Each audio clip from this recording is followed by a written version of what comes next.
Good evening. बैठिए बैठिए। सभी अच्छे हैं? चलिए, ये एडीओ का क्लास है, एडीओ का बैच है और आप में से काफी लोग जो हैं इस वैकेंसी के इंतजार में थे, क्योंकि 2017 के बाद से एडीईओ का जो है वो काफी ज्यादा 2017 के बाद से हुआ नहीं है पेपर, और पिछले 2 साल से चल रहा था कि आने वाला है आने वाला है। लेकिन फाइनली अब छत्तीसगढ़ व्यापम ने कैलेंडर जो जारी किया उसमें एडीईओ का एग्जाम डेट उन्होंने अपने कैलेंडर में दे दिया है। तो एक लंबे इंतजार के बाद में ये आपका बैच जो है, ये वैकेंसी अभी आने को है। अब इसमें हम टॉपिक पर आज पढ़ाई तो हम शुरू कर देंगे, देखिए, लेकिन थोड़ा सा कुछ जो एक प्रारंभिक जो जानकारी आपको मुझे देना है वो पहले मैं दे दूं। और ये सभी अभ्यर्थी, जितने लोग मुझे अभी ऑनलाइन में वॉइस क्लियर है, जितने लोग मुझे अभी ऑनलाइन में सुन रहे हैं, वो भी ऑनलाइन बैच वाले भी और आप जितने भी क्लास में बैठे हुए हैं, हो सकता है आप में से कुछ ऐसे भी लोग होंगे जो एडीओ की तैयारी पहले से शुरू किए होंगे और कुछ ऐसे होंगे जो अभी पहली बार एडीओ की पढ़ाई शुरू करेंगे। तो मैं अभी जो आपको ब्रीफ करने वाला हूं, थोड़ा सा आप उस पर ध्यान दीजिएगा, क्योंकि देखो ये वन डे एग्जाम है, नहीं है ये वन डे एग्जाम है। छत्तीसगढ़ व्यापम इस एग्जाम को लेगी और आपको पता है कि वन डे एग्जाम में फॉर्म भरने वाले, परीक्षा देने वाले अभ्यर्थियों की संख्या जो है ये लाखों में होती है। और जो पंचायत एवं ग्रामीण विकास विभाग के द्वारा जो नोटिफिकेशन निकाला गया है उसमें पद संख्या जो है वो 200 है। हालांकि काफी अच्छा पद है, 200 के लगभग पोस्ट इसमें इस बार 193 और 7 बैकलॉग से हैं, मतलब टोटल 200 पद पर हैं।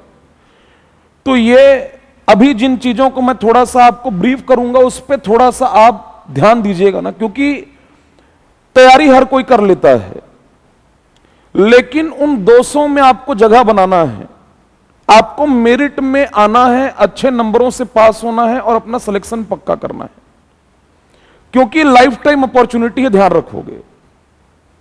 ये लाइफ टाइम अपॉर्चुनिटी है, तो इसको केवल ऐसा नहीं कि केवल तैयारी कर रहे हैं तो कर दिए, खाना पूर्ति ये वाला काम नहीं करना है। खाना पूर्ति नहीं करना है, शायद इसीलिए मैं भी इसमें अपना इन्वॉल्वमेंट ले रहा हूं ना मैं, ठीक। तो थोड़ा देखोगे, एग्जाम जो है वैकेंसी, ये आपका असिस्टेंट डेवलपमेंट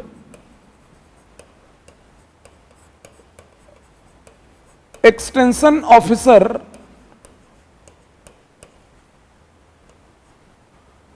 सहायक विकास विस्तार अधिकारी एडीईओ की वैकेंसी है,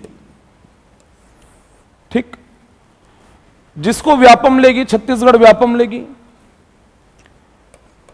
कुल पद संख्या 193 और 7 जो बैकलॉग के हैं, मतलब पिछले वैकेंसी में जितने पद आए थे उसमें 7 पद जो है वो रिक्त रह गए, किसी कारणवश वो 7 पद नहीं भरे जा सके पिछली वैकेंसी का। तो वो कुल मिलाकर के आपके 200 पोस्ट पर ये भर्ती होने को है।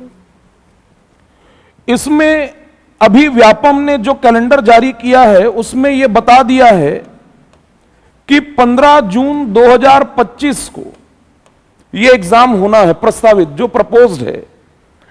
अब देखो, आज है 14 फरवरी, ठीक, 14 फरवरी को यह बैच आपका स्टार्ट हो रहा है और 15 जून को यह एग्जाम होना है। मतलब यदि आज के डेट से यदि देखोगे तो आपके पास में 120 दिन है। सबसे पहले तो इसको आप ध्यान दो ना, इस चीज को पहले आप जानो कि 120 दिन आपके पास में है और 120 दिन जो आपके पास में है, इन 120 दिनों में आपको इसका पूरा सिलेबस उतने अच्छे से करना है कि आप अपने आप को मेरिट में जगह बना पाए। रोस्टर के अकॉर्डिंग, मतलब जितना अनरिजर्व्ड, ओबीसी, एससी, एसटी, फिर उसमें हॉरिजॉन्टल आरक्षण मतलब महिला, फिर एक सर्विसमैन, हैंडीकैप्ड, वो सब मिलाकर के 200 हैं। तो आप अपने अपने कैटेगरी से आप उस 200 में जगह बना पाओ, क्योंकि आपको यह पता है इस एग्जाम के लिए जो क्वालिफिकेशन मिनिमम जो है, जो योग्यता चाहिए, उसमें आपको केवल ग्रेजुएट होना है, ग्रेजुएशन भर चाहिए। इसका मतलब है कि 3 लाख 4 लाख जो भी आवेदन होगा इसमें जाएगा। और इसमें कुल कितने लोग चुने जाने हैं? 200। तो तैयारी आप लोगों को इतना अच्छा रखना है कि आप मेरिट में जगह बना पाओ, ये पहले दिन से जानो। और इसके लिए आपके पास केवल कितना दिन है? 120 दिन। अब देखो, ये पोस्ट कौन सा पोस्ट है, ध्यान देना ना, थोड़ा भी सिलेबस से ब्रीफ करूंगा और सीधे उसके बाद हम आज टॉपिक में आ जाएंगे। आज पढ़ाऊंगा मैं आपको। अब इसमें जैसे सीजीपीएससी राज्य सेवा परीक्षा में, स्टेट सर्विस एग्जाम में, स्टेट सर्विस एग्जाम में एक पद आता है, एक वैकेंसी आती है, जनपद सीईओ का पोस्ट आता है, चीफ एग्जीक्यूटिव ऑफिसर जनपद पंचायत, जनपद के लिए। तो जो जनपद का जो सीईओ का पद है, जो सीजीपीएससी राज्य सेवा परीक्षा से जो भर्ती है, ठीक, अभी जैसे इस बार 2023 का जो अभी रिजल्ट आया, 23 के वैकेंसी में था जनपद सीईओ का पद, है ना। अब इसमें एक चीज समझो कि आप एडीईओ हो। ये एडीईओ जो है, ये प्रमोशन के बाद में डीईओ होगा, डेवलपमेंट एक्सटेंशन ऑफिसर, और उसके बाद प्रमोशन से वो जनपद का सीईओ पाएगा, ठीक। तो आप, ये पद है जबरदस्त होने के लिए देखा जाए तो। प्रमोशन से भले आप यहां पहुंचोगे जो स्टेट सर्विस में डायरेक्ट पाते हैं। तो जैसे ग्रामीण स्तर पर देखोगे ना, या ये कहो जैसे जिला में कलेक्टर है, काम करने का दायरा है उनके पास, वैसे ही ग्रामीण क्षेत्र में जनपद स्तर का पूरा सर्वे सर्वा होलसोल, वो कौन होता है? जनपद का सीईओ होता है। तो प्रमोशन से आप यहां तक पहुंचोगे, काम करने का आपको भरपूर, क्योंकि छत्तीसगढ़ जो है ये आपको पता है गांव का राज्य है, हमारे यहां ग्रामीण आबादी ज्यादा है। तो ग्रामीण आबादी यदि ज्यादा है, मतलब आपको काम करने का भरपूर मौका मिलेगा। आगे अभी मैं आपको और एक्सप्लेन करूंगा। तो आपको कहां तक पहुंचना है, कैसे पहुंचना है, अभी तो खैर ये पद पाने वाली बात है, लेकिन इस 120 दिन को आपको भरपूर जीना पड़ेगा ना। मतलब तबीयत से एक सूत्री कार्यक्रम इसमें करना पड़ेगा आपको, एकदम बंद के आप सबको ये अच्छे से करना होगा। इसीलिए भी मैं क्या कर रहा हूं, आपको 2 प्रमुख सब्जेक्ट, जो मेन सब्जेक्ट है ना, जो मेन सब्जेक्ट है वही 2 सब्जेक्ट मैं आपको लगा रहा हूं। सबसे पहले हम पढ़ाएंगे, हिंदी भी पढ़ाएंगे, पंचायती राज भी देंगे, सब होगा। लेकिन अभी मैं ग्रामीण विकास मैं शुरू कर रहा हूं, और आजीविका जो है ये अंसारी सर शुरू कर रहे हैं। और एक स्टूडेंट को क्या चाहिए भाई, एस्पिरेंट जो भी तैयारी कर रहा है, जिसको अच्छे से बंध के तैयारी करना है, फिर मैं कह रहा हूं खाना पूर्ति नहीं, तो जिसको बंध के तैयारी करना है उसको सबसे पहले तो क्लासरूम प्रोग्राम, कितना पढ़ना है, क्या पढ़ना है, कैसे पढ़ना है, क्लासरूम प्रोग्राम, और वो भी एकदम प्रॉपर ना ऑथेंटिक होना चाहिए। इसीलिए अभी ध्यान रखना, भी थोड़ा सा मैं आगे बोलूंगा आपको कि अभी कोई भी बुक अभी अब परचेस करने की आवश्यकता नहीं है। परचेस कर भी लिए होगे तो थोड़ा सा भी उसको रुकना। हम अभी जो पढ़ाएंगे उसी में जाना है। आप पढ़िएगा लेकिन ऑथेंटिक पढ़िएगा, क्योंकि क्या है, किसी में कम है कंटेंट, किसी में ज्यादा है, कोई डेटा गलत है, ये वाला काम नहीं करेंगे। जहां से पेपर में एग्जाम में प्रश्न बनेंगे, हमें उन्हीं कंटेंट्स पर जाना है। और क्लासरूम प्रोग्राम पहला चीज है आपका, जिसके लिए आप बैठे हुए हैं ऑनलाइन जो पढ़ रहे हैं। अब क्लासरूम प्रोग्राम में टीचर की जिम्मेदारी क्या है? तो सबसे पहले तो प्रॉपर उस टॉपिक को आपको समझाना। जिस भी टॉपिक में हम काम करेंगे, सिलेबस में जो जो टॉपिक हैं, अभी मैं थोड़ा बताऊंगा आपको, एक्सप्लेन करूंगा। समझाने के बाद मैं आपको यहीं पर ना, मैं क्लास में ही याद कराऊंगा, यहीं आपको इधर उधर नहीं, यहीं याद कराऊंगा। समझाने के बाद, याद कराने के बाद में आपको लिखवा दूंगा, प्रॉपर नोट्स मैं आपका बनवाऊंगा। इसीलिए अभी मैं थोड़ा सा बुक में रुक जाना कह रहा हूं। पढ़ने से मना नहीं कर रहा हूं, पढ़ना है आपको, लेकिन मैं पहले पढ़ा दूं आपको, अच्छे से नोट्स प्रॉपर आपका बनवा दूं, एकदम ऑथेंटिक। तो नोट्स ये आपको मैं यही क्लास में लिखवाऊंगा, क्लास में नोट करने दूंगा, तो नोट्स हो गया। फिर उसके बाद में, अब चूंकि वनडे एग्जाम है, इसलिए सबसे ज्यादा जरूरी है कि आपका एमसीक्यूज। भाई हम किसी भी टॉपिक को क्यों पढ़ रहे हैं? केवल ज्ञान अर्जित करने के लिए नहीं पढ़ रहे हैं। एन केन प्रकारेण साम दाम दंड भेद, जिस भी टॉपिक को पढ़े, मतलब वहां से आपसे एमसीक्यूज लगने चाहिए। एमसीक्यूज आपसे लग रहा है तब तो ठीक है, क्वेश्चंस आपसे बन रहे हैं तब तो ठीक, नहीं बन रहा है मतलब तैयारी में कमी है।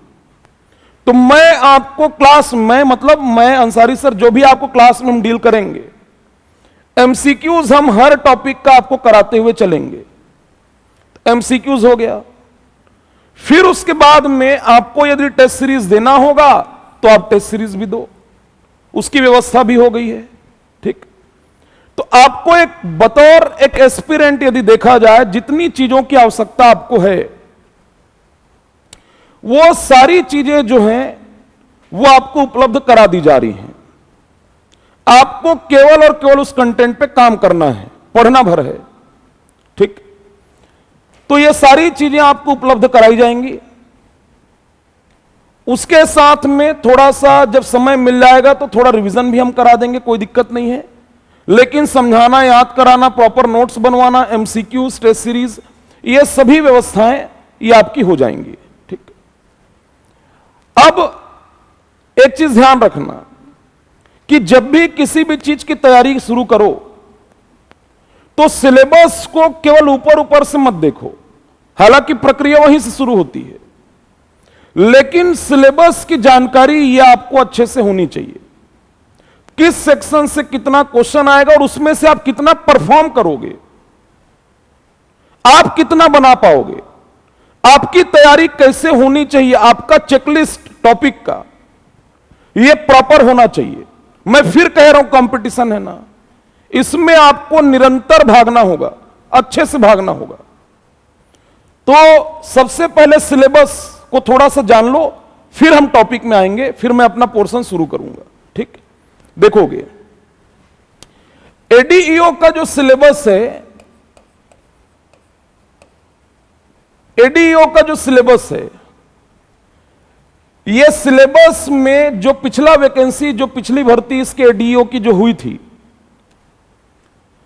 उसमें जो सिलेबस जो था 150 अंकों का पेपर था, 150 150 मार्क्स का था, और सिलेबस को 5 भाग में बांटा गया। ध्यान समझना ना, इसको समझना आपको जरूरी है सिलेबस को, कि मैं कहां क्या समझा रहा हूं। यह नहीं कि सिलेबस तो है केवल रीड करके नहीं, उसी में सारा कुछ है।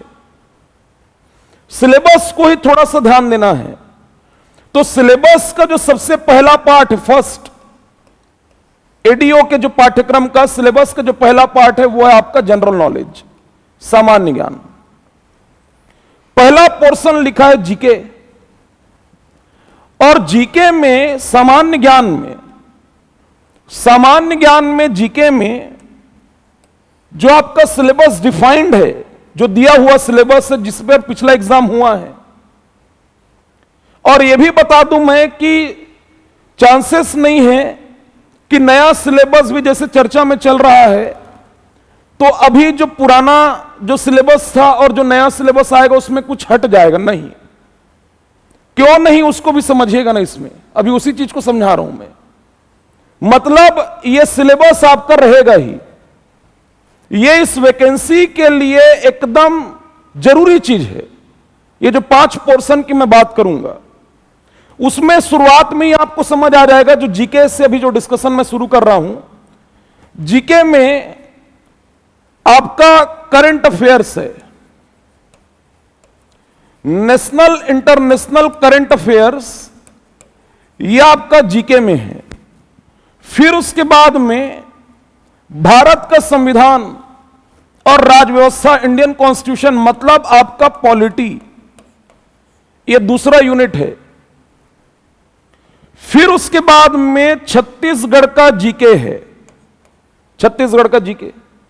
तो छत्तीसगढ़ के जीके में आपको छत्तीसगढ़ का ज्योग्राफी, आपको छत्तीसगढ़ का हिस्ट्री, ज्योग्राफी हिस्ट्री के बाद में आपको छत्तीसगढ़ की जनजाति ट्राइब्स, आपको छत्तीसगढ़ का संगीत, छत्तीसगढ़ का नृत्य, ये सारी चीजों को आपको पढ़ना है। छत्तीसगढ़ का जो आपका हिस्ट्री है उसमें लिखा जरूर है प्राचीन इतिहास, स्वतंत्रता संग्राम, लेकिन वो पूरा पोर्शन है, वो पूरा पढ़ना है। तो आप इस चीज को यह समझो कि आप देखो छत्तीसगढ़ का जीके, छत्तीसगढ़ के संदर्भ में जो चीजें हैं सिलेबस में, यहां पे क्यों नहीं दिया? इंडियन जीएस के बाकी और विषयों को क्यों नहीं लिखा है? इंडियन हिस्ट्री या इंडियन इकोनॉमी या फिर आपका इंडियन ज्योग्राफी क्यों नहीं लिखा सिलेबस में? देखो, आप छत्तीसगढ़ में आप सर्विस दोगे, सेवा दोगे, तो छत्तीसगढ़ की चीजें तो जरूरी हैं। ये सारी चीजें आपको पढ़ना है, ये एकदम बिल्कुल समझ लो, ये प्री रिक्वेस्ट है, ये आपको पढ़ना ही पड़ेगा भाई। जिस जगह पे काम करोगे वहां का भूगोल, वहां का इतिहास, वहां की जनजाति, कला, संस्कृति, प्रशासन, वो सब समझना पड़ेगा। लेकिन इंडियन जीएस सेक्शन में, भारत के सामान्य अध्ययन में, क्यों भूगोल को, भारत के भूगोल को या भारत के इतिहास को क्यों नहीं डाला? केवल और केवल संविधान को ही क्यों डाला? देखो, याद रखना इस चीज को ना, नौकरी, सरकारी नौकरी लगने के लिए, और खास करके वनडे एग्जाम यदि है, तो वनडे एग्जाम में सबसे ज्यादा जरूरी यदि कोई विषय है, जिसको सीजीपीएससी हो, एमपीपीएससी हो, एमपी व्यापम हो, सीजी व्यापम या कोई भी स्टेट हो, जो सरकारी नौकरी के लिए सबसे ज्यादा जरूरी है, कोई सब्जेक्ट यदि सबसे ज्यादा, मतलब जिसको एजेंसी, चाहे वो सीजीपीएससी हो, व्यापम हो, जो डिमांड करती कि ये तो आपको आना ही चाहिए, जो सबसे बेहद जरूरी है, वो क्या है? आपका पॉलिटी है। क्यों? देखो, ये इसकी पढ़ाई आपको करनी ही पड़ेगी। भारत का संविधान सबसे जरूरी है, क्योंकि हमारा सिस्टम ही रन होता है किससे? भारत के संविधान से। ये आपको पता है कि शासन और जनता, जिनके लिए आप काम करते हैं, शासन और जनता के बीच की कड़ी को क्या कहते हैं? प्रशासन। क्या कहते हैं? प्रशासन। और ये आपको पता है कि यहां पर बैठे हुए लोग, जो गवर्नमेंट में बैठे हुए लोग हैं, चुनाव लड़ने के लिए कोई क्राइटेरिया है क्या? नहीं है। कोई पढ़ाई लिखाई जरूरी है क्या? नहीं है।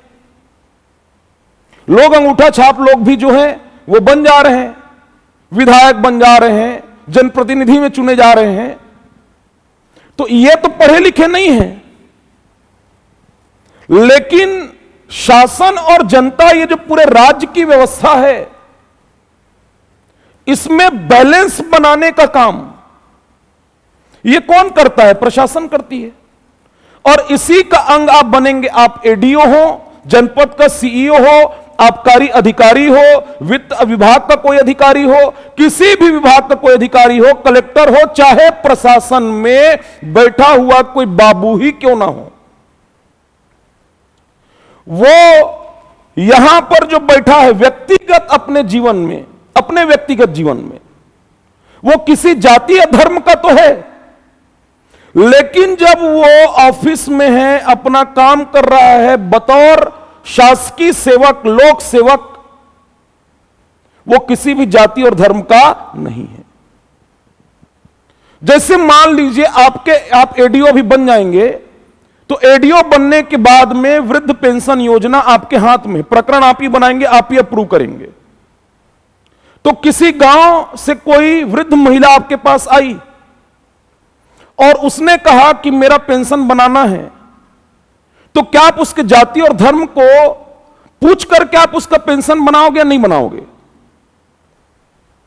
भाई आपके लिए तो संविधान ही सर्वोपरि, और भारत का संविधान आपको किसी जाति या धर्म से जोड़ करके आपको काम करने कहता है क्या? नहीं। ये उदाहरण बता रहा हूं ना मैं। इसलिए जो है, चूंकि ये आपके ब्लड में होना चाहिए, नस नस में दौड़ना चाहिए, इसलिए सबसे जरूरी सब्जेक्ट क्या है? आपका पॉलिटी है। इसलिए पॉलिटी इस सिलेबस में है, वो पढ़ाया जा रहा है आपको। और चूंकि छत्तीसगढ़ में ही सेवा देना है, तो पूरा छत्तीसगढ़ का जीके है। यह पहला पार्ट है जो जीके का 150 अंक का जो पिछला पेपर हुआ था, उसमें यह 30 मार्क्स का था। कौन सा? सीजीजीके, सॉरी जीके। 30 क्वेश्चन 30 अंक। अभी जैसे चर्चा चल रहा है कि 100 अंक का हो जाएगा तो 20 हो जाएगा, या जो भी होगा, लेकिन उसमें सीजीजीके तो पढ़ना होगा। पॉलिटी से क्वेश्चन तो आएंगे ही, करंट अफेयर तो है ही इंपॉर्टेंट, मतलब पढ़ना आपको पूरा है। ठीक। दूसरा जो पोर्शन है, सेकंड पार्ट, जो सेकंड पार्ट है आपके सिलेबस का दूसरा पोर्शन, वो आपका पंचायती राज है। पंचायती राज ये दूसरा पार्ट है। आपको 73वां संविधान संशोधन 73rd अमेंडमेंट, अनुसूची 5, आपको पूरा का पूरा त्रिस्तरीय पंचायती राज व्यवस्था आपको पढ़ना है। क्योंकि बतौर एडीईओ आप जब सेलेक्ट होकर के जाएंगे तो आपकी पोस्टिंग जनपद में होगी। आप जनपद में जाएंगे और आपके अंडर में कई ग्राम पंचायत के सचिव आपके अंडर में काम करेंगे, और जनपद किसके अंडर में होगा? जिला पंचायत के। तो आपको त्रिस्तरीय पंचायती राज व्यवस्था पूरा पढ़ना है। यह एकदम जरूरी पार्ट है, मतलब जो सबसे जरूरी वही सिलेबस में है आपके। तो त्रिस्तरीय, चूंकि छत्तीसगढ़ में आपको पता है कि 30.62% पॉपुलेशन यह शेड्यूल ट्राइब है। तो 30.62% पॉपुलेशन ये शेड्यूल ट्राइब है, मतलब छत्तीसगढ़ ये आदिवासी जनजाति बहुल राज्य है। तो जनजाति बहुल राज्य है, तो आपको पंचायती राज व्यवस्था, इसमें आपको पेसा एक्ट भी जोड़ना होगा। पेसा 1996, panchayat extension for scheduled areas 1996। पढ़ाएंगे इसको अंसारी सर आपको। और आपको यह पता है कि देखो, एक मैं फिर कह रहा हूं, केवल पढ़ लेना, कहीं से कुछ भी उठा के पढ़ लेना, खाना पूर्ति करने से एग्जाम नहीं निकलता है। अभी जैसे सीजीपीएससी प्रीलिम्स 2024 का पेपर हुआ, राजपूत ट्यूटोरियल के स्टूडेंट जो हैं, जितना भी पंचायती राज से, नगरीय निकाय से जितना क्वेश्चन आया होगा पूरा बनाए होंगे, क्योंकि पूरा पढ़ाई में से आया था। तो यह पोर्शन आपको जरूरी है, खास करके एडीओ की वैकेंसी में जो सिलेबस है उसमें तो सबसे ज्यादा जरूरी है। सीधा सीधा 30 क्वेश्चन है, पेशा इसके साथ पढ़ना है और अच्छे से पढ़ना है आपको। तो यह दूसरा पार्ट है। सिलेबस का तीसरा जो पार्ट है, थर्ड पार्ट सिलेबस का जो तीसरा पार्ट है, तीसरा पार्ट यह है ग्रामीण विकास।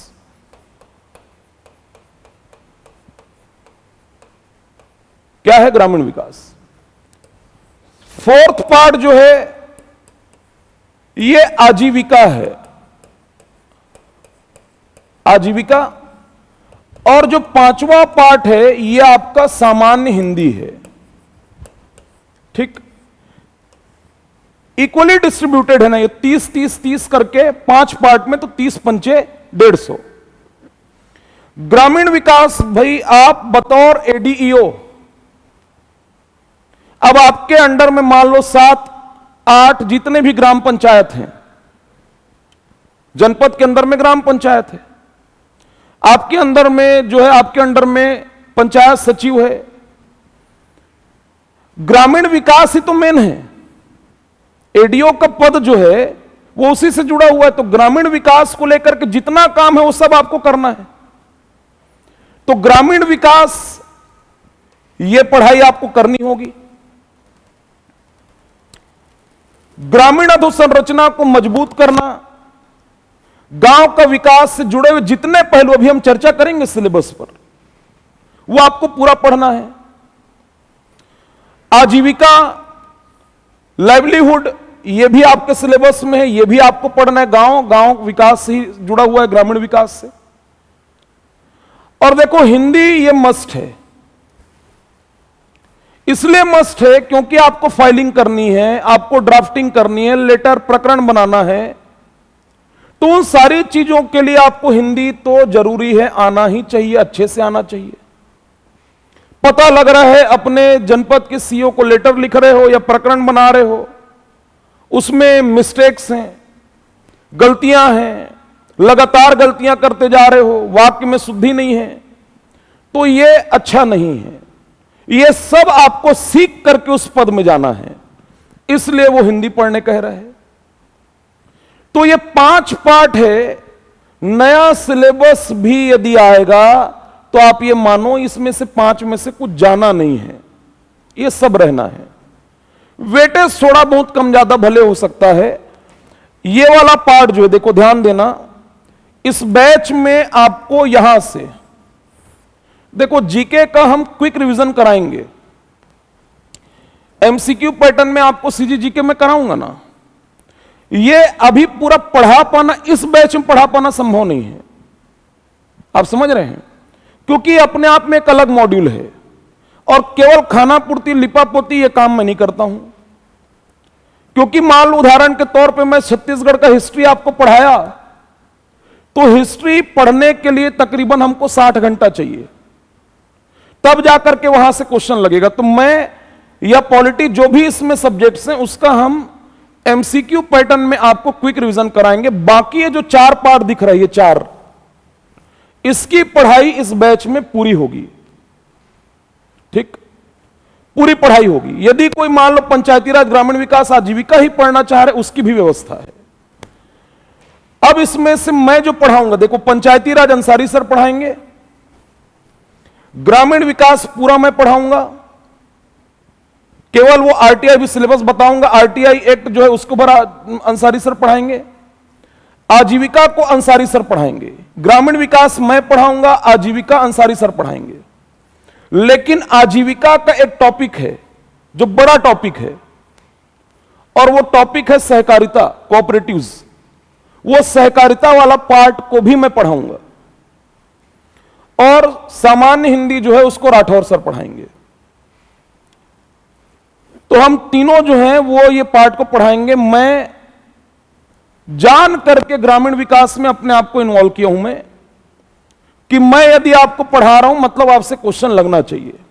और ग्रामीण विकास में इसलिए देखो क्या है, एक तो ये रेगुलर वैकेंसी नहीं है ना, मेरा ऐसा मानना है कि ग्रामीण विकास को वो बेहतर तरीके से पढ़ा पाएगा जो छत्तीसगढ़ के जीके में कमांड रखेगा, क्योंकि कनेक्शन बैठता ही है, कनेक्शन बैठेगा ही।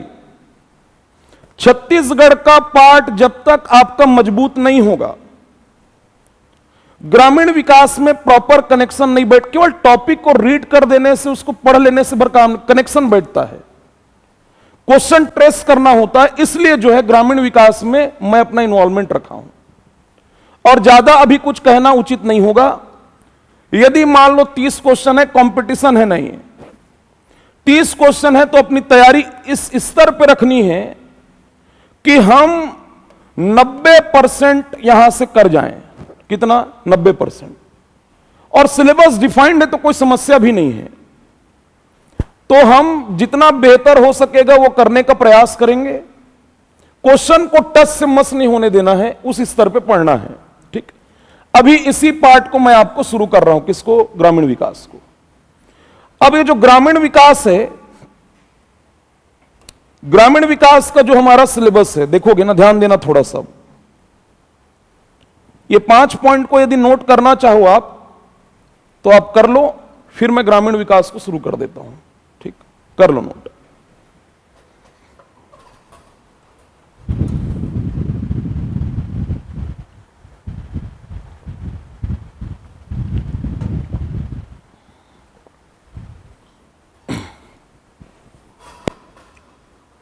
कि कंटिन्यू करूं, आप बाद में फिर उसको नोट करोगे क्लास के बाद। चलो देखो अब,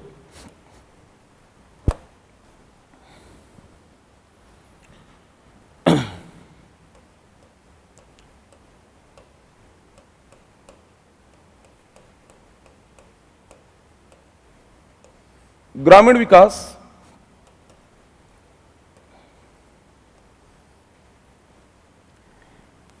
ये पोर्शन मैं आपको पढ़ाऊंगा।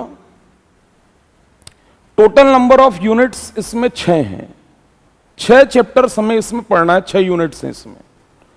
ओवरऑल आपके सिलेबस में, एडीओ के सिलेबस में 5 जो पार्ट आपको बताया, 33 यूनिट्स हैं, 33। और मैं फिर कह रहा हूं 120 दिन है। आपको डरा नहीं रहा हूं, आपको केवल जगा रहा हूं कि तैयारी जबरदस्त करना है करके, क्योंकि फिर ये वैकेंसी कब आएगी ना कब आएगी, 5 साल 7 साल में हो सकता है कि फिर यही काम करो, नहीं तो 4 महीना इस वैकेंसी के लिए पढ़ो, फिर 4 महीना दूसरे वैकेंसी, यही काम करो आप। तो जो पढ़ो जबरदस्त पढ़ो, एग्जाम को निकालने, क्योंकि ये वनडे एग्जाम है, एग्जाम को निकालने के हिसाब से पढ़ो। देखो ग्रामीण विकास का जो सिलेबस है, इसमें पहला यूनिट जो है, फर्स्ट यूनिट,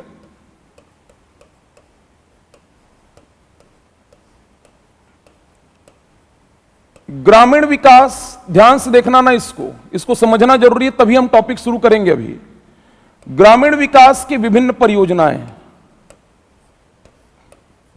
विभिन्न योजनाएं, ग्रामीण विकास की विभिन्न योजनाएं, यह सिलेबस का पहला यूनिट है। और इसमें 3 चीज कह रहा है। पहला ऑब्जेक्टिव, योजना का क्या ऑब्जेक्टिव है, मतलब उद्देश्य। ऑब्जेक्टिव के बाद में एलिजिबिलिटी, पात्रता पढ़ने बोल रहा है, और योजना के अंतर्गत क्या सहायता दी जा रही है। ये 3 चीजों पर सिलेबस में काम करने बोला है, उद्देश्य, पात्रता और सहायता। ठीक, अभी हम चर्चा करेंगे कि करके, थोड़ा देखिए पहले। नंबर 2, ग्रामीण विकास की योजनाओं,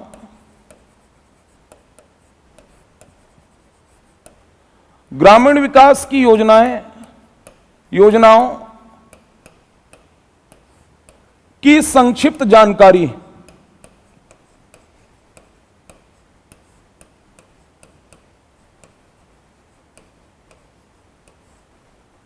ग्रामीण विकास की योजनाओं की संक्षिप्त जानकारी कह रहा है। ठीक, और इसमें दिया हुआ है कि क्या क्या पढ़ना है। तो सबसे पहले तो इसमें पढ़ना है आपका महात्मा गांधी नरेगा को।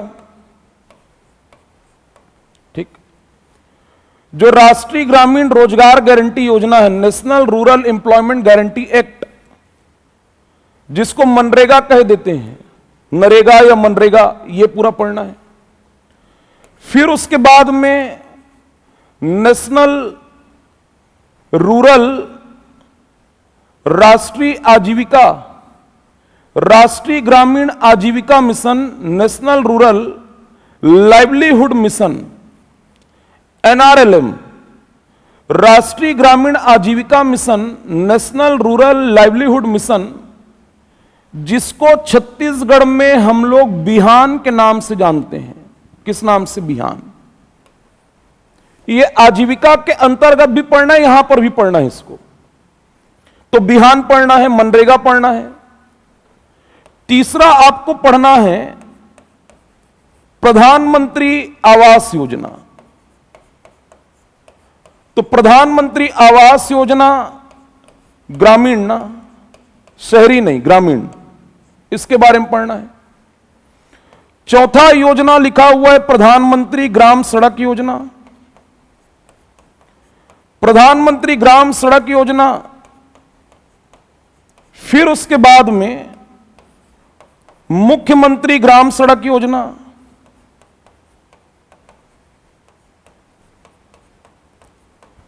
मुख्यमंत्री ग्राम सड़क योजना,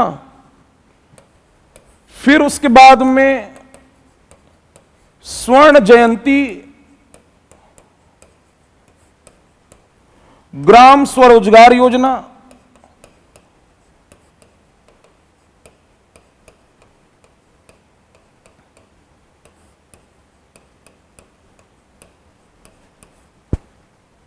फिर उसके बाद आम आदमी बीमा योजना,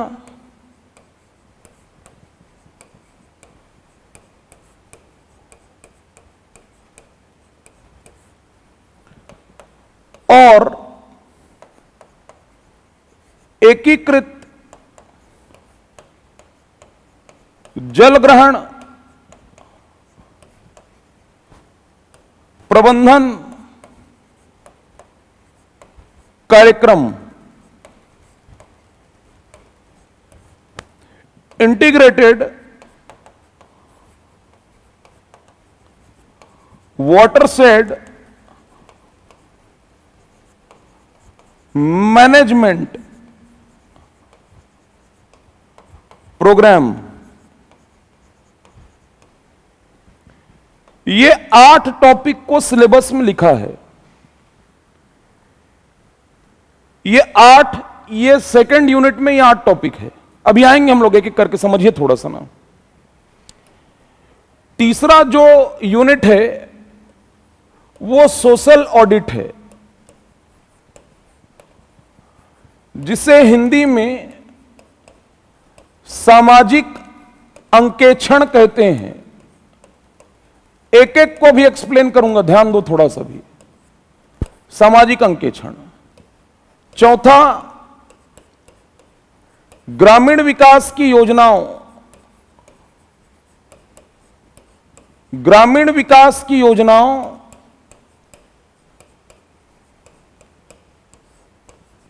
के क्रियान्वयन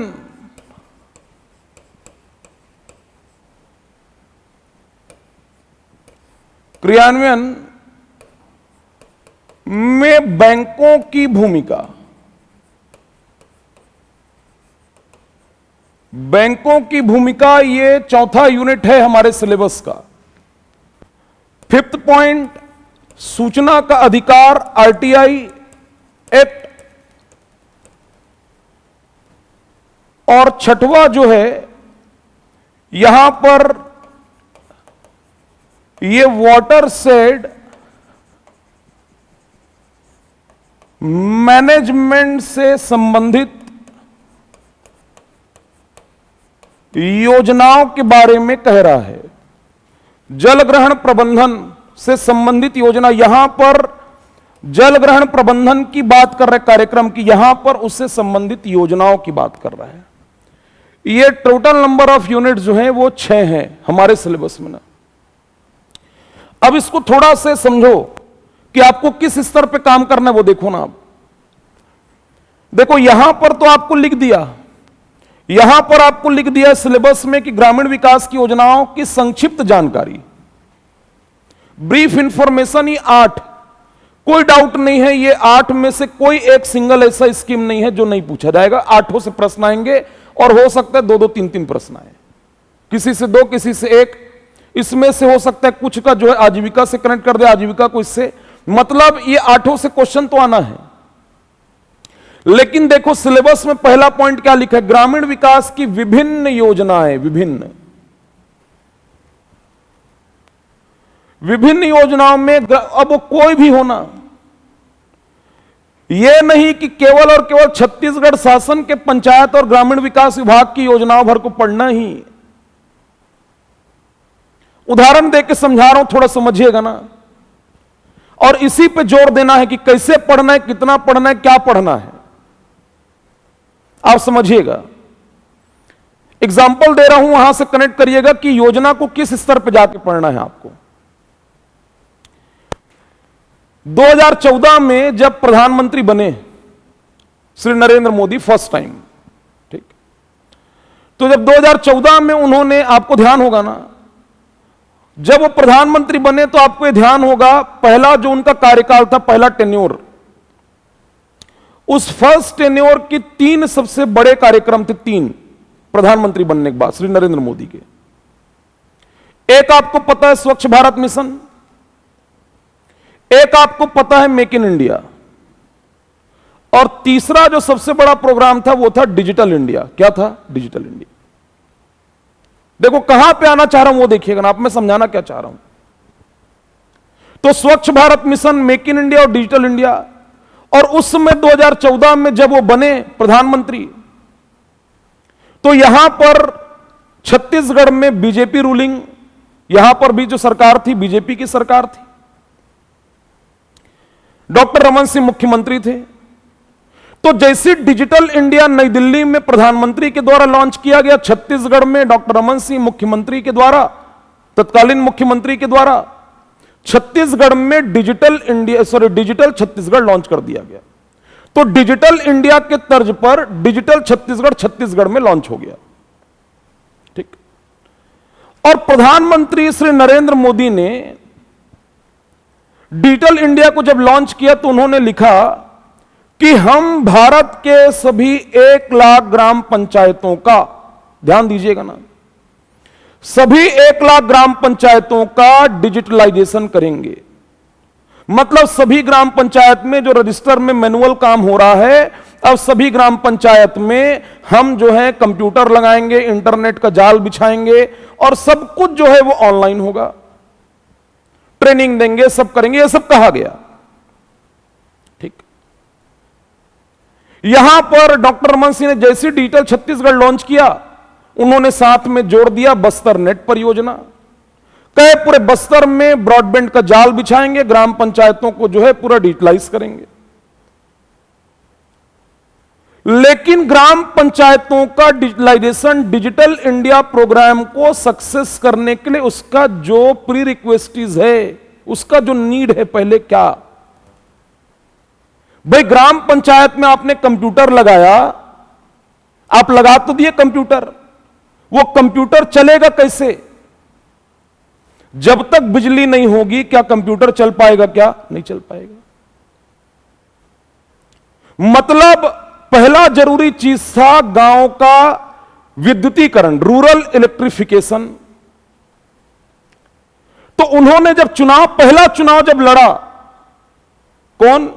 नरेंद्र मोदी अपने पहले कार्यकाल में जब वो चुन के आए, तो उन्होंने अपने मैनिफेस्टो में, घोषणा पत्र में लिखा, देखिए मैं कहां पे आ रहा हूं उसको थोड़ा ध्यान दो ना, बार बार जो कह रहा हूं। उन्होंने अपने मैनिफेस्टो में, घोषणा पत्र में लिखा कि यदि मैं चुन के आया तो मैं 5 साल में भारत के सभी गांव का 100% सभी गांव का विद्युतीकरण कर दूंगा, मतलब मैं हर गांव में बिजली पहुंचा दूंगा, ऐसा उन्होंने घोषणा पत्र में लिखा। जब वो दोबारा चुनाव लड़ने गए तो उन्होंने लिखा, जगह जगह पर होर्डिंग, बैनर, पोस्टर, हर जगह पर उन्होंने लिखा कि मैंने जो वादा किया था कि मैं 100% भारत के सभी गांव में बिजली पहुंचाऊंगा, मैंने पूरा कर दिया, ये उन्होंने लिखा। और दोबारा वोट मांगा तो दोबारा चुन के आए। तो उन्होंने जो कहा उसको पूरा किए, वो कि वो सभी गांव में बिजली पहुंचा दिए। तो इसमें अभी आपके काम का क्या है वो बताना चाह रहा हूं, देखिए ना। तो डिजिटल इंडिया प्रोग्राम को सक्सेस करने के लिए पहले गांव में ग्राम पंचायतों का डिजिटलाइजेशन करना कह दिए, लेकिन उन्होंने दूसरे तरफ उसकी तैयारी रखी कि मैं पहले बिजली तो पहुंचाऊं। छत्तीसगढ़ में भी ऐसे कई गांव थे जहां पर बिजली नहीं पहुंची थी। यूपी और बिहार और उत्तराखंड तो छोड़ ही दो, वहां की स्थिति तो ज्यादा दयनीय थी, लेकिन आज पूरे भारत के सभी गांव में क्या है, बिजली पहुंच चुकी है। तो छत्तीसगढ़ में भी बिजली नहीं थी। तो आपको यहां पर आपका जो पहला जो मैं समझाना चाह रहा हूं विभिन्न योजनाओं में, उसको देखिए ना आप। तो उस समय तत्कालीन 2014 में जब से भारत आजाद हुए, आजाद भारत की सबसे बड़ी योजना गांव में बिजली पहुंचाने वाली। गांव में बिजली पहुंचाने वाली आजाद भारत की सबसे बड़ी योजना राजीव गांधी ग्रामीण विद्युतीकरण योजना। राजीव गांधी ग्रामीण विद्युतीकरण योजना। राजीव गांधी ग्रामीण विद्युतीकरण योजना से सबसे ज्यादा गांव में बिजली पहुंची है।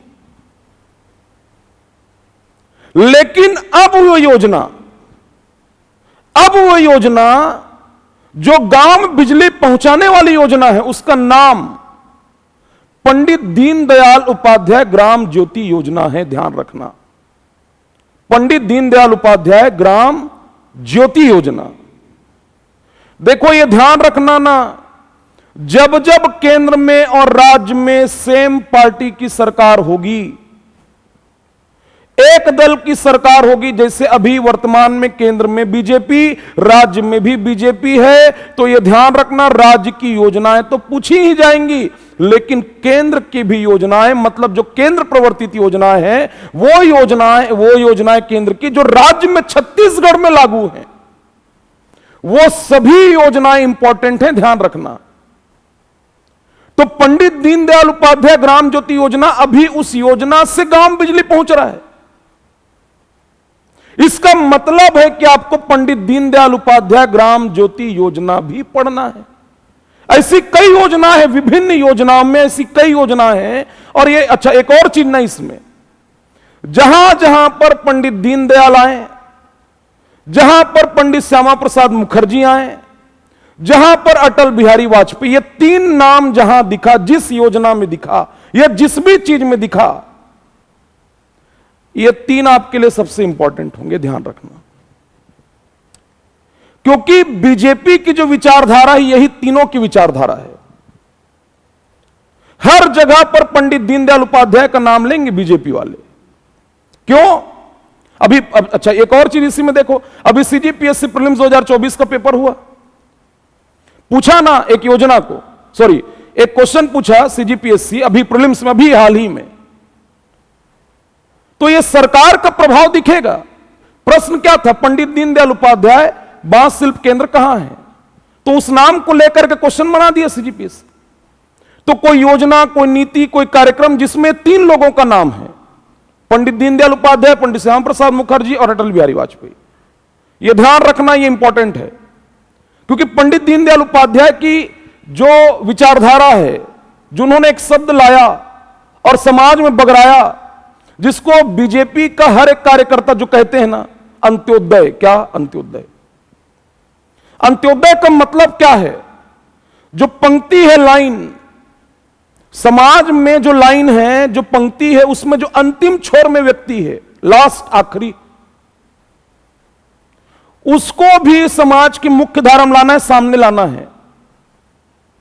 तो अंत्योदय का मतलब वो है कि पंक्ति में जो सबसे पीछे है, उस तक के सभी योजनाओं का लाभ पहुंचाना। यह बतौर एडीईओ आपको यह करना पड़ेगा, करना है आपको ये, कि ग्रामीण विकास से संबंधित जो जो योजनाएं हैं, उसको आप अंतिम छोर तक पहुंचाएं। क्लियर हो रहा है? तो ऐसे जितनी भी, ऐसे 30-35 जो योजनाएं, अब मान लो जाए बिजली पहुंचाने वाली योजना है, या कोई तो ऊर्जा विभाग से भी संबंधित हो सकता है, अन्य विभाग से, तो केवल पंचायत एवं ग्रामीण विकास विभाग की ही योजनाएं नहीं पढ़नी, तो मैं आपको पूरा पढ़ाऊंगा। वो जितना विभिन्न है वो सब मैं कवर करूंगा ना मैं। इसीलिए मैं अपने आप को ग्रामीण विकास में लेकर के आया हूं कि मैं आपको अच्छे से इसको डील करूं, ताकि आपसे क्वेश्चन लगे। तो ये आपका हो गया याद, तो आपको पढ़ना ही है। अब केवल योजना बना देने भर से काम नहीं होगा, योजना का एग्जीक्यूशन, क्रियान्वयन सबसे ज्यादा मैटर करता है। तो मैटर करता है एग्जीक्यूशन, एग्जीक्यूशन मैटर करता है, प्रॉपर एग्जीक्यूट हो रहा है या नहीं हो रहा है। अभी आपको यह पता चला होगा, बीजापुर में एक पत्रकार को मार दिया गया, ठेकेदार ने मार दिया, न्यूज में था। क्यों मारा ठेकेदार ने? क्योंकि सड़क जो है वो ठेकेदार सही तरीके से नहीं बनाया था और पत्रकार उसके पीछे लगा हुआ था। तो ग्रामीण विकास की जितनी, मान लो प्रधानमंत्री ग्रामीण सड़क योजना, मुख्यमंत्री ग्राम सड़क योजना के तहत सड़क का निर्माण, एक जो भी योजना है, उसका प्रॉपर एग्जीक्यूशन हो रहा है या नहीं हो रहा है? क्लियर हो रहा है? तो उसका एग्जीक्यूशन प्रॉपर ऐसा तो नहीं, देखो यदि सड़क बनेगा तो उसकी टेस्टिंग होगी, उसका परीक्षण किया जाएगा, अधिकारी उसको क्लीन चिट देंगे तब जाकर के वो सड़क को ओके माना जाएगा। तो अधिकारी उसको जो क्लीन चिट दे रहे हैं, क्या अधिकारी सही सड़क को क्लीन चिट दे रहे हैं कि सड़क कुछ भी बन गया है उसको क्लीन चिट दे दिए कि नहीं सही है सड़क, चला लो गाड़ी? क्लियर हो रहा है? मतलब कुल मिलाकर के क्या उसमें करप्शन तो नहीं हुआ। इसीलिए जो तीसरा यूनिट है वो उसी चीज से जुड़ा हुआ है, सोशल ऑडिट। मतलब अब गांव के जो लोग हैं जिनके लिए आप काम करो, जिनके लिए योजना बन रही है, वो खुद जो है हमारे हित में काम हो रहा है या नहीं हो रहा है, सड़क सही बना है नहीं बना है, नल का पाइपलाइन सही बिछा है नहीं बिछा है। मतलब सोशल ऑडिट ये जरूरी सामाजिक अंकेक्षण खुद ग्राम सभा, आगे मनरेगा में पढ़ाऊंगा, खुद ग्राम सभा जो है वो तय करेगी, छानबीन करेगी, कोई और नहीं, खुद गांव के लोग, ग्राम सभा करेगी। तो सोशल ऑडिट जरूरी है, इसलिए तीसरा यूनिट क्या है आपका, सोशल ऑडिट है। खुद जो तफ्तीश छानबीन कौन करेंगे, गांव के लोग, ग्राम सभा करेगी। डिटेल में पढ़ना है उसको। फिर उसके बाद में ग्रामीण विकास की योजनाओं के क्रियान्वयन में बैंकों की भूमिका, बैंकों की भूमिका। और आपको पता है छत्तीसगढ़ के टोटल पॉपुलेशन में 76.76% आबादी क्या है, रूरल है, गांव में है। और यदि जिस भी क्षेत्र में, जिस भी राज्य में ग्रामीण आबादी ज्यादा होगी, वहां पर कोऑपरेटिव सहकारिता का असर दिखेगा, प्रभाव तगड़ा होगा। किसका? सहकारिता का। तो आपको यहां पर एपेक्स के बारे में, एपेक्स बैंक के बारे में पढ़ना है, जिला केंद्रीय सहकारी बैंक के बारे में पढ़ना है, आपको पढ़ना पड़ेगा पैक्स के बारे में, आपको पढ़ना पड़ेगा लैम्स के बारे में, और भी बैंकों के बारे में पढ़ना पड़ेगा जो ग्रामीण विकास के योजनाओं में क्रियान्वयन में भूमिका अदा कर रहे हैं। तो मेन जो भूमिका अदा कर रहे हैं वो कौन कर रहे हैं? पैक्स और LAMPS. Primary agriculture cooperative society, प्राथमिक सहकारी कृषि साख समिति बोलते हैं, उसी को जनजातीय क्षेत्र में लैम्स कहते हैं। लार्ज एरिया मल्टीपर्पज सोसाइटी, आगे पढ़ाऊंगा मैं, पूरी संरचना आपको बताऊंगा, डिटेल में जाएंगे हम, क्वेश्चन नहीं छूटेगा कहां से, सहकारिता से, हड़बड़ाना भर नहीं है। तो ये वाला पार्ट, चौथा यूनिट है। सिस्टम कितना ट्रांसपेरेंट है, सिस्टम में ट्रांसपेरेंसी जरूरी है, ट्रांसपेरेंसी बेहद जरूरी है ना। आप ये देखे होंगे कि मान लो जाए कोई राजनीतिक पार्टी, अभी चुनाव चल रहा है इसलिए एग्जांपल ले रहा हूं, घोषणा पत्र लाएंगे, 5 साल काम करेंगे, दोबारा चुनाव लड़ने जाएंगे तो जा करके सभा लेंगे, चुनाव का प्रचार प्रसार करेंगे तो बताएंगे कि हम इतना काम किए हैं, इतना हमने काम किया है। सीजीपीएससी प्रीलिम्स का पेपर हुआ अभी 2024 का, हमने साल भर पढ़ाया। मैं जिस दिन पेपर हुआ उस दिन आकर के पूरे पब्लिक प्लेटफॉर्म पर मैं अपना ओपिनियन रखा। यह सिस्टम में ट्रांसपेरेंसी के लिए किया जाता है, सिस्टम में ट्रांसपेरेंसी जरूरी है। तो ट्रांसपेरेंसी जरूरी, कितना काम हो रहा है, क्या हो रहा है। यदि कोई मान लो जाए उसकी जानकारी निकालना चाहता है तो सूचना का अधिकार अधिनियम आरटीआई एक्ट 2005 आपको पढ़ना होगा। तो सूचना का अधिकार 2005, ये वाला पार्ट आपको अंसारी सर पढ़ाएंगे क्योंकि उनका ये पार्ट है, ठीक। इसी वाले यूनिट को उसकी जगह मैं सहकारिता पढ़ाऊंगा। और फिर उसके बाद में वाटरशेड मैनेजमेंट से संबंधित योजनाएं, जल ग्रहण प्रबंधन कार्यक्रम और से संबंधित योजनाएं, क्योंकि आने वाले समय में आपको पता है कि क्लाइमेट चेंज, पानी की समस्या एक बड़ी समस्या होगी। किसानी कैसे किया जाएगा, श्वेत क्रांति, हरित क्रांति या आजीविका वाले चैप्टर में है। तो वाटरशेड मैनेजमेंट प्रोग्राम को भी हम पढ़ेंगे, उससे संबंधित योजनाओं को पढ़ेंगे। ये टोटल नंबर ऑफ यूनिट्स 6 हैं जिसको धीरे धीरे करके आपको मैं कवर करूंगा। समय से पहले हम अच्छे से अपना सिलेबस कंप्लीट कर जाएंगे। आपको केवल यही करना है कि जिस जिस क्लास में जैसे जैसे काम कराते जाऊंगा आपको करते जाना है। मैं क्लास में एमसीक्यू लगाऊंगा, लगाते जाना है।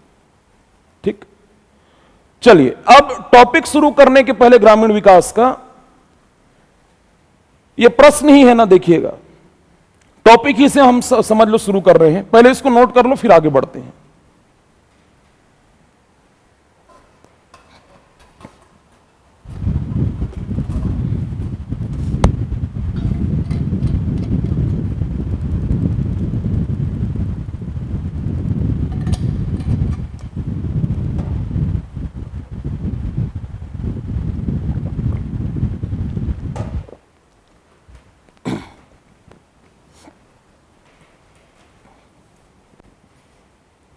कर ली हो?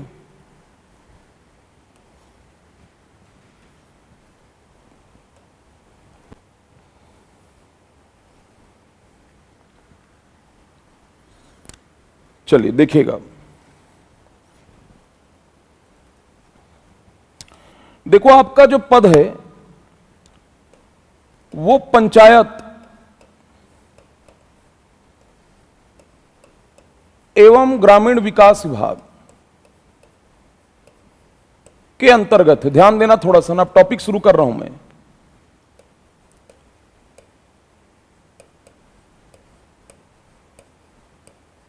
पंचायत एवं ग्रामीण विकास विभाग के अंतर्गत है। ठीक, अब इसमें भारत सरकार में यदि देखोगे तो आपको यह पता है कि पंचायत एवं ग्रामीण विकास विभाग, panchayat and rural development department जो है भारत सरकार में, यह विभाग दो भाग में बटा हुआ है समझ लो।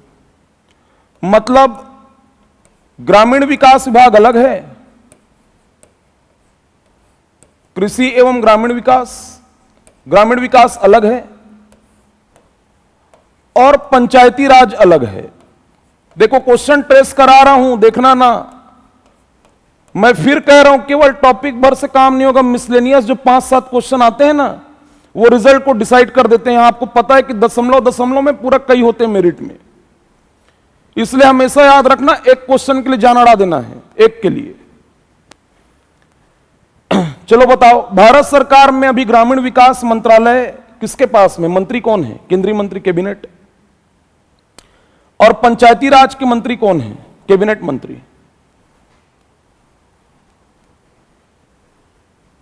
हाँ, ग्रामीण विकास के शिवराज सिंह चौहान, श्री शिवराज सिंह चौहान ग्रामीण विकास मंत्री हैं। लेकिन पंचायती राज मंत्री कौन है?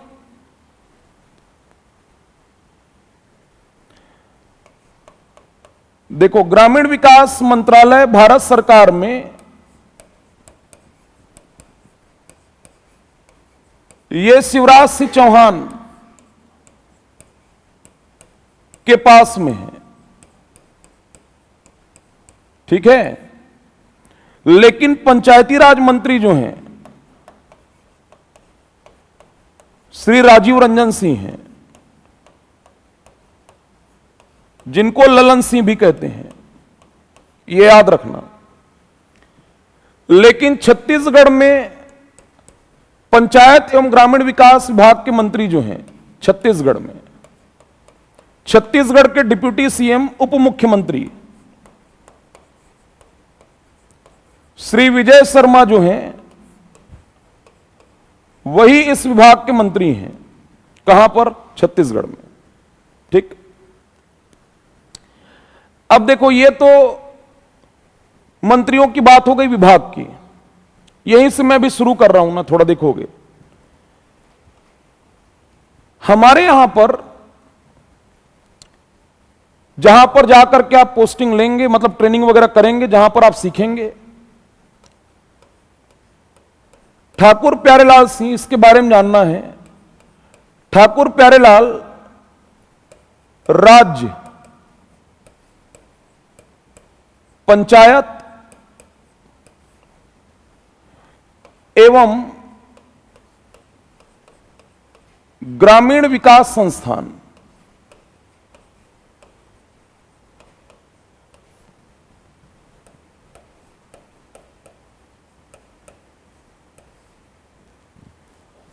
ठाकुर प्यारेलाल राज्य पंचायत एवं ग्रामीण विकास संस्थान। हम अपना टॉपिक यहीं से शुरू करेंगे। क्यों? क्योंकि पंचायत एवं ग्रामीण विकास से संबंधित इंस्टीट्यूट स्टेट लेवल पे एकमात्र यही है। इवन जितने भी त्रिस्तरीय पंचायती राज व्यवस्था में, चाहे सरपंच हो, पंच हो, जनपद के सदस्य हो, चाहे वो अध्यक्ष हो, जिला के सदस्य अध्यक्ष हो, जो भी जनप्रतिनिधि चुन के जाते हैं, ट्रेनिंग सब यहीं लेते हैं। पोस्ट ग्रेजुएट डिप्लोमा अभी आगे चर्चा करूंगा, चल रहा है यहां। आप लोग भी ट्रेनिंग के लिए यहां जाएंगे। और जब इसकी बात होती है तो इसमें ध्यान रखना, 24 अक्टूबर क्वेश्चन पकड़ो ना, क्वेश्चन को ट्रेस करा रहा हूं। देखो 24 अक्टूबर 2001 पकड़ना है। डेट को पहले पकड़ो, फिर कहां पर क्या है बताऊंगा मैं। 30 अप्रैल 2005 पकड़ना है। फिर उसके बाद में 17 जनवरी 2011 को पकड़ना है। और फिर याद रखना है 26 फरवरी 2011 को। ये 4 डेट पहले पकड़ो। अच्छा, इसी में अभी आने के पहले यह बताओ, भारत में पंचायत एवं ग्रामीण विकास से संबंधित संस्थान national institute of rural development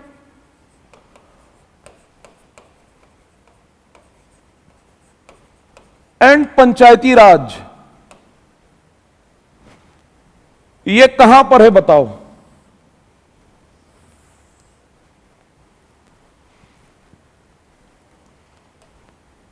ये तो निमोरा में है।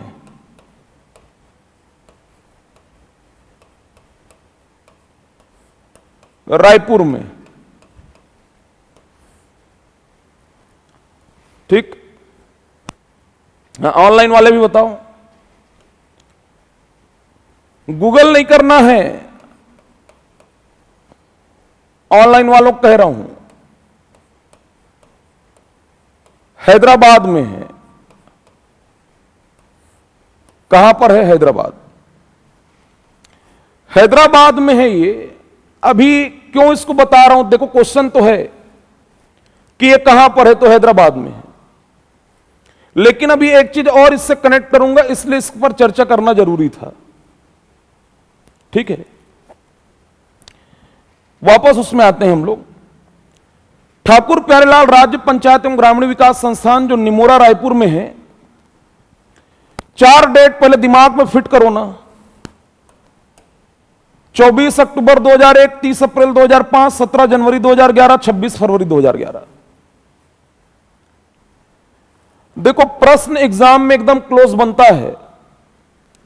4 डेट क्वेश्चन का डिमांड समझना है ना। 24 अक्टूबर 2001 ठाकुर प्यारेलाल राज्य पंचायत एवं ग्रामीण विकास संस्थान, इसी को छत्तीसगढ़ राज्य ग्रामीण विकास संस्थान भी कहते हैं। इसकी स्थापना जो है, एस्टेब्लिशमेंट ईयर, इसकी स्थापना हुई है 24 अक्टूबर 2001 को। ध्यान रखना, स्टेब्लिशमेंट जो है, स्थापना, ये 24 अक्टूबर 2001 है।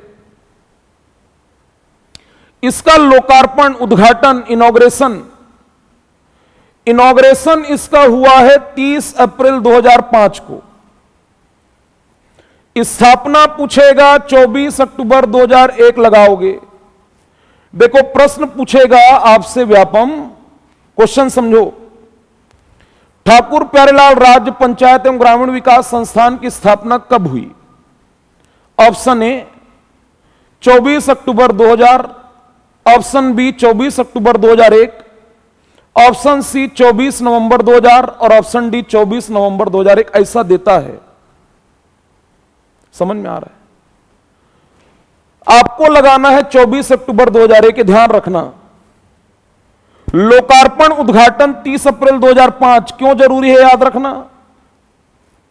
इसलिए जरूरी है क्योंकि इसका उद्घाटन उस समय के तत्कालीन प्रधानमंत्री डॉक्टर मनमोहन सिंह ने किया था। किसके द्वारा किया गया था? डॉक्टर मनमोहन सिंह। तो उस समय के तत्कालीन प्रधानमंत्री, उस समय के prime minister doctor Manmohan Singh के द्वारा इसको इनॉग्रेट किया गया है। कब किया गया है? 30 अप्रैल 2005। यह स्थापना है, यह उद्घाटन है, किसके द्वारा वो भी याद रखना। 17 जनवरी 2011 को छत्तीसगढ़ सोसाइटी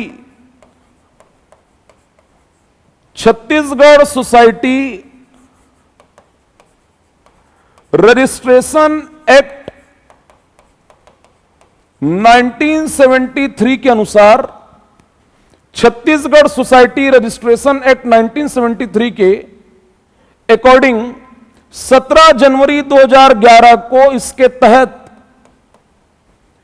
ठाकुर प्यारेलाल राज्य पंचायत एवं ग्रामीण विकास संस्थान को ऑटोनॉमस इसे घोषित किया गया। स्वायत्त संस्थान, ऑटोनॉमस घोषित कर दिया गया। और 26 फरवरी 2011 को इसी कानून, इसी अधिनियम के तहत इसका पंजीयन, इसका रजिस्ट्रेशन कराया गया है। क्या कराया गया है? रजिस्ट्रेशन। 4 डेट आपको याद रखना। जो देखो, जिस चीज के लिए आप पढ़ाई कर रहे हैं, आपको पता है ना कि जो त्रिस्तरीय पंचायती राज व्यवस्था जो आप पढ़ते हैं, पंच को, सरपंच को, पंचायत सचिव को, जनपद के सदस्यों को, अधिकारियों को जो मैनुअल जाता है ना, मैनुअल जिसको देख देख के सबका यहीं से बनता है, यहीं से। और ये कहां से बना के लाते हैं? ये किसको फॉलो करते हैं? तो वो नेशनल इंस्टीट्यूट जो हैदराबाद में है। ये जरूरी है, क्वेश्चन बनेगा यहां से।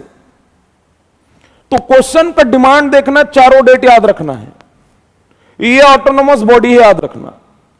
ठीक।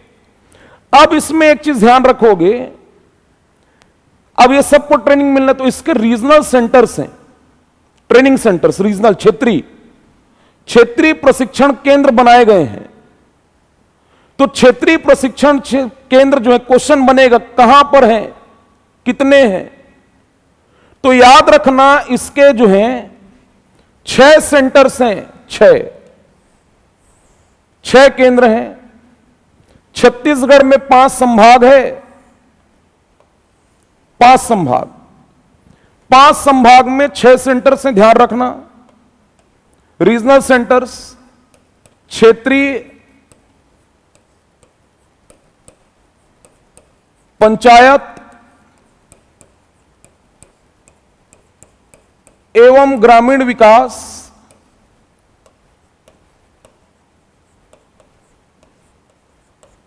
प्रशिक्षण केंद्र।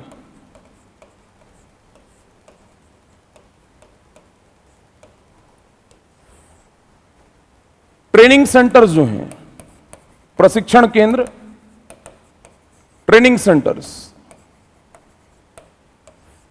6 है टोटल। किसके अंडर में है? ठाकुर प्यारेलाल पंचायत एवं ग्रामीण विकास संस्थान के अंडर में 6 हैं। रीजनल सेंटर्स, ट्रेनिंग सेंटर 6 हैं। एकदम आसान है। ऊपर में कहां पर? सरगुजा संभाग में तो अंबिकापुर में, बिलासपुर संभाग में, बिलासपुर में रीजनल सेंटर है एक, बिलासपुर संभाग में ही रायगढ़ में है। इधर दुर्ग संभाग में, दुर्ग में नहीं है, याद रखना, राजनांदगांव में है। और बस्तर संभाग में एक ही है, जगदलपुर में। कितना हुआ? 5। ऊपर एक, नीचे एक। बिलासपुर संभाग में 2, इधर दुर्ग संभाग में, दुर्ग में नहीं है, राजनांदगांव में है। ये 5 हुआ। रायपुर संभाग में याद रखना, धमतरी जिला में, कुरुद में है। और ये क्वेश्चन है, याद रखना, कौन सा? कुरुद। रीजनल सेंटर्स इसके 6 हैं, 6 रीजनल सेंटर्स हैं, ये 5 ठीक कुरुत 6 याद रखना क्वेश्चन है ये। क्लियर हो रहा है? क्योंकि ये मुख्यालय ये सब बड़े जिले हैं, समझ लो राजनांदगांव, दुर्ग की जगह पर राजनांदगांव, ये भी प्रश्न है, लेकिन ज्यादा जरूरी ये भी है। 6 याद रखना टोटल। कई बार जान तो रहे 5 है, 6 है, 4 है, ऐसा पूछता है नंबर देके, कितना लगाना है? 6 लगाना है। क्लियर हो रहा है? अब ये ध्यान रखना, ये तो मैं आपको बेसिक इंफॉर्मेशन, कब स्थापित हुआ, कब उद्घाटन हुआ, कब रजिस्ट्रेशन, कब ऑटोनॉमस घोषित हुआ, कितने रीजनल सेंटर से, ये मैं आपको बताया। लेकिन इसी संस्थान में, इस इंस्टीट्यूट में एक कोर्स चल रहा है, एक डिग्री, और इसी डिग्री से एक और चीज अभी जोड़ूंगा, देखिए थोड़ा। यहां पर एक डिग्री चल रहा है, एक डिग्री चल रहा है, और यह डिग्री किसके अकॉर्डिंग चल रहा है? तो यह एक्चुअल में सिलेबस इनका है। इसके जो रीजनल सेंटर्स हैं पूरे देश में, भारत में, उसमें से 3 रीजनल सेंटर्स में ये कोर्स चलाए जा रहे हैं। Post graduate diploma, post graduate diploma in geo application, Jio application in rural development, इसी को आपको बताना चाह रहा था। PGD, GARD,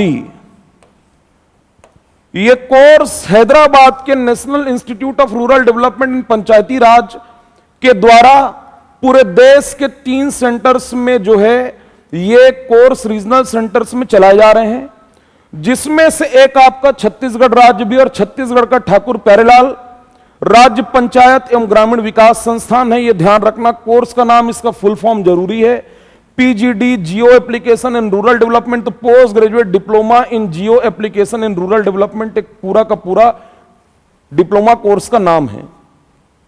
क्लियर हो रहा है? अच्छा, एक और चीज याद रखना, यहां पर जैसे कि पिछले वैकेंसी में हुआ था, शायद इस बार भी हो, कोई समस्या नहीं है। एक चीज मैं आपको सभी लोगों को, जितने लोग मुझे ऑफलाइन ऑनलाइन जितने सुन रहे हो आप, बेटा एक चीज थोड़ा ध्यान रखना, सक्सेस का कोई शॉर्टकट नहीं होता, ठीक? पोस्ट ग्रेजुएट डिप्लोमा इन रूरल डेवलपमेंट, इस पर 10% यदि ये डिग्री किसी के पास में है तो इस वैकेंसी में उसको 10% का बोनस है। जिसके पास है अच्छी बात है, नहीं है तो आप इसमें ना कोई फेक डिग्री विग्री मत बनवा लेना। मेहनत करके, जिसके पास नहीं है ना, मेहनत करके हम खींच देंगे इधर, कोई दिक्कत नहीं है, लेकिन यह काम भर कभी नहीं करना। सक्सेस का कोई शॉर्टकट नहीं होता है। नहीं है तो फेक सर्टिफिकेट बनवा लिए, जान तो रहे हो, अभी ये देख रहे हो ना अभी कि CGPSC में अभी CBI जांच हो रहा है, और बिहार में कई शिक्षक लोग जो है पकड़ाए हैं फेक सर्टिफिकेट, करियर चौपट हो जाता है। कोई दिक्कत नहीं, 90% आपके रेंज में मेहनत करके आप उसमें परफॉर्म करो ना। जिनके पास है वो भी मेहनत कर रहे हैं, करना पड़ेगा ही, लेकिन ये वाला भर काम कभी नहीं करना है। मैं बता दे रहा हूं, किसी मोमेंट में जाकर के, अभी आपके पास एज है, आप मेहनत कर लोगे। ये सब कभी भी जीवन में कभी कोई भी गलत तरीका अपनाना ही नहीं है कि फेक सर्टिफिकेट, पता लग रहा है 4 साल 5 साल बाद जांच पड़ताल हुआ, नौकरी गया, स्वाहा गए, समाज में बदनामी हो रहा है, वो अलग। करना ही नहीं है, मेहनत करके बाकी में 90% में कितने लोग होंगे, जो भी होंगे अच्छी बात है, वो करके रखें। नहीं किए हैं, आपके पास 90 क्वेश्चन है, 90% है आपके पास, 10% तो बोनस है ना। तो आपको हड़बड़ाने का आवश्यकता नहीं है। आज ये पहला क्लास है, सिलेबस ब्रीफ किया हूं, कॉपी आप सब लेकर के आओगे, प्रॉपर नोट्स में बनवाऊंगा, उसका टाइम टाइम पे रिवीजन जरूरी है। एमसीक्यू मैं क्लास में ही कराऊंगा। ठीक, यह ध्यान रखना है कि हम टॉपिक वाइज एमसीक्यू करते हुए चलें। टेस्ट में जो क्वेश्चंस आएंगे वो भी करना जरूरी है। आज मैं थोड़ा सा ठाकुर प्यारेलाल पंचायत एवं ग्रामीण विकास संस्थान के बारे में बताया हूं। नेक्स्ट क्लास में हम सीधे और बड़े टॉपिक में आ जाएंगे, तो एक टॉपिक आज मैं कवर किया हूं। ठीक, देखो ये ऑटोनोमस बॉडी है, इसमें टोटल 54 मेंबर्स हैं। 54 लोग उसमें काम कर रहे हैं। ट्रेनिंग देने का काम, एजुकेशन का काम, वो सब कर रहे हैं। तो अभी जितना बताया हूं पहले नोट कर लो। कल से जो है नेक्स्ट क्लास में फिर उसके बाद एक बड़े टॉपिक में आ जाएंगे हम। ठीक।